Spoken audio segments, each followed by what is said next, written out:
teman-teman semuanya. Hari ini aku mau bikin video UTS Bahasa Indonesia nih.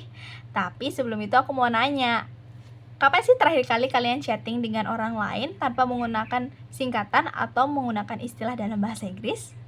Nah, tanpa kita sadari, perkembangan teknologi saat ini tuh sangat mempengaruhi cara kita berbicara, cara kita berpikir, dan juga cara kita mengetik.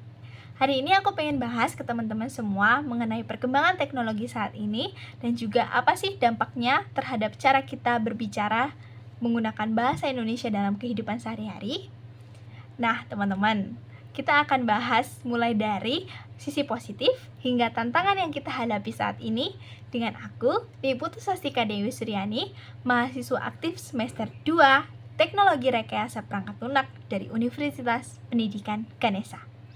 Nah, teman-teman, kalau zaman dahulu kita pengen ngobrol dengan kerabat jauh, kita harus datengin kan rumahnya biar bisa kita ngobrol dengan tatap muka. Tapi saat ini kita tinggal gunain aja aplikasi WhatsApp. Kita langsung bisa video call dan ngobrol panjang lebar tanpa terikat ruang dan waktu. Nah, dari sana udah kerasa banget kan bedanya? Begitu juga dengan penggunaan bahasa. Orang zaman dahulu kebanyakan menggunakan bahasa baku dan tatanan bahasa sesuai dengan yang tertera di Kamus Besar Bahasa Indonesia, yaitu menggunakan tatanan bahasa SPOK. Nah, tapi saat ini kita menggunakan tatanan bahasa gaul yang penting, cepat, efektif, dan juga menggunakan visual. Dimana kita sering banget nih nambahin stiker-stiker lucu waktu ngobrol sama teman-teman kita. Nah, banyak juga perkembangan teknologi dalam berbahasa ini, teman-teman. Yang pertama, di media sosial, kita bisa belajar mengenai kosakata baru atau istilah baru yang sedang tren saat ini. Kemudian juga ada teknologi namanya autocorrect. Nah, ini membantu banget untuk mahasiswa yang disuruh buat tugas makalah atau lain-lain, biar nggak ada yang namanya kata typo lagi. Dan yang terakhir juga ada yang namanya teknologi auto translate. Nah, jadi auto translate ini sangat memudahkan kita ya untuk kita membaca buku bahasa Inggris, artikel bahasa Inggris, dan lain-lain gitu. Nah, tapi guys, walaupun banyak banget teknologi dan banyak banget dampak positif, juga ada dampak negatifnya. Sekarang mungkin kita bahas dari dampak positif dulu ya, karena kebanyakan orang pasti menilai teknologi itu sebagai hal yang menurunkan eksistensi bahasa. Padahal juga ada sisi positifnya loh. Nah, yang pertama yaitu adalah kita dapat mempelajari banyak kosakata. Seperti yang aku katakan tadi, di media sosial kita dapat mempelajari banyak kosakata baru. Nah, kemudian juga ada akses literasi yang sangat cepat dan tidak terbatas ruang dan waktu. Kalau dulu nih, kita harus bawa kamus besar bahasa Indonesia kemana-mana biar kita bisa ngerti nih per kata. Tapi sekarang kita tinggal akses saja melalui Google, terus kita bisa searching deh mengenai beberapa kata-kata yang mungkin kita belum tahu artinya. Nah, kemudian juga ada demokrasi bahasa, dimana kalau zaman dahulu itu kan dia memperhatikan banget SPOK-nya.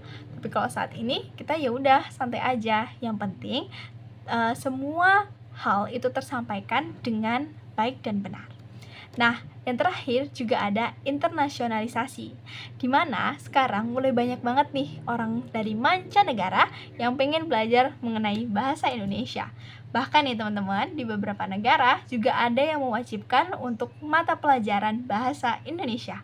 Sebegitu besarnya loh eksistensi bahasa Indonesia di kancah dunia. Nah, tapi perkembangan teknologi juga membawa dampak negatif terhadap keberadaan bahasa Indonesia ini, guys. Salah satunya yang paling sering itu adalah penggunaan singkatan yang berlebihan. Banyak orang di Indonesia yang menggunakan singkatan itu berlebihan. Misalkan kalau kita lagi marah sama pacar, udah pasti tuh chattingan satu paragraf, isinya singkatan semuanya. Sebenarnya penggunaan singkatan itu nggak apa-apa, tapi harus diperhatikan juga. Karena kalau kita menggunakan singkatan berlebihan, itu bisa disalahartikan oleh orang lain begitu ya. Nah, kemudian juga ada penggunaan bahasa Jaksel, dimana penggunaan bahasa Jaksel ini tuh bahasa yang dicampurkan gitu ya antara bahasa Indonesia dan bahasa Inggris gitu. Nah, sama dengan singkatan yang berlebihan, ini juga bisa membuat orang itu salah sangka terhadap apa yang sedang kita sampaikan gitu. Jadi lebih baik kalian menggunakan bahasa Indonesia yang baik dan benar. Nah, kemudian juga kehilangan kesantunan bahasa. Nah, kalian bisa lihat ya bahwa sekarang itu kita mudah banget untuk berpendapat, tapi juga mudah banget untuk dibully dan mudah banget untuk mendapatkan hal-hal semuanya itu. Nah, dalam penyampaian informasi juga kita harus memperhatikan kesantunan kita.